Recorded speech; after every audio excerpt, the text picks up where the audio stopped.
yaitu Yesus, akan lahir seorang anak. Dia dikatakan dia adalah Allah yang perkasa. Jadi untuk menyatakan bahwa Yesus adalah Allah yang perkasa, bahkan di dalam Lukas 2 ayat 11 dikatakan para gembala, bukan cuma gembala, bukan hanya satu orang, tapi dikatakan para gembala didatangi seorang malaikat Tuhan yang berkata, telah lahir bagimu juru selamat, yaitu Kristus Tuhan di kota Daud. Waktu itu malaikat Tuhan sedang menyuruh mereka datang ke tempat Maria melahirkan, tempat di mana Yesus lahir. Di situ seorang malaikat berkata bahwa hari ini telah lahir bagimu, yaitu Kristus Tuhan di kota Daud, yaitu Kristus Tuhan. Dikatakan Kristus Tuhan di kota Daud, yang menyatakan Kristus adalah Tuhan adalah malaikat sendiri, dan malaikatnya nggak sendirian. Dan dikatakan di situ bahwa ada bala tentara surga yang kemudian memuji Tuhan.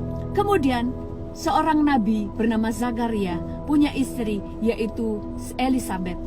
Pada waktu Elisabet bertemu dengan Maria yang sedang mengandung bayi Yesus, di situ Elisabet berkata, siapakah aku sehingga ibu Tuhanku mengunjungi aku? Dikatakan ibu Tuhanku karena Elisabet tahu yang dikandung Maria adalah Tuhan. Jadi jauh sebelum Yesus menyatakan dirinya adalah Tuhan, sudah ada banyak para nabi, malaikat Tuhan, dan Tuhan sendiri yang menyatakan kepada orang-orang lain, hamba-hamba Tuhan, bahwa Yesus adalah Tuhan. Lalu apakah Yesus pernah berkata bahwa dia Tuhan? Kalau saudara baca di Yohanes 13 ayat 13 dikatakan bahwa kamu menyebut aku guru dan Tuhan, dan katamu itu tepat, karena aku adalah guru dan Tuhan. Yesus sendiri berkata, aku adalah guru dan Tuhan. Lalu kalau saudara baca di Alkitab, murid-murid Yesus memanggil dia Tuhan.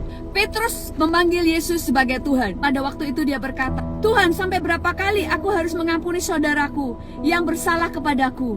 7 kali atau 70 kali?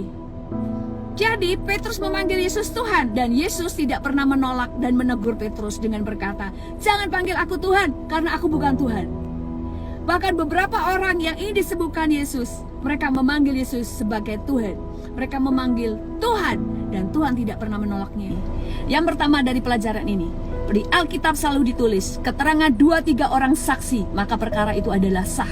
Tidak pernah seseorang harus menyebut dirinya sendiri.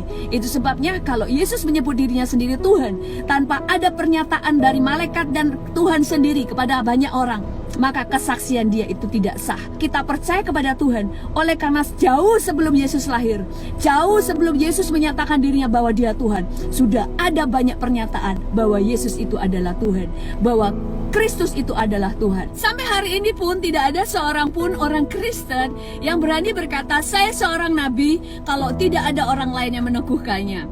Harus ada orang lain yang juga mendapatkan pernyataan yang sama dari Tuhan, bukan dari perasaannya, bukan dari cara pikirnya, bukan hasil dari analisa, tetapi dapat pernyataan yang sama dari Tuhan. Karena Tuhan tidak pernah bertentangan dengan firman yang dia ucapkan atau undang-undang yang sudah dia tetapkan.